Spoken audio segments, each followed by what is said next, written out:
и нашиот закон за данок на личен доход и меѓународните договори со кои што се склучени со одредени земји, значи не со сите, туку со одредени даночни юрисдикции,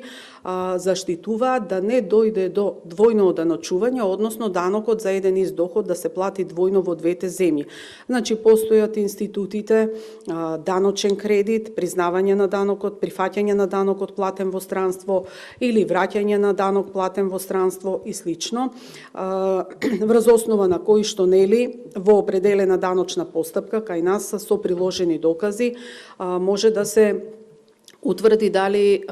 колку данок треба да се доплати во Македонија. Но законите и меѓународните договори исто така спречуваат да не дојде ниту до двојно ослободување, односно данокот да не биде платен во ниту една земја.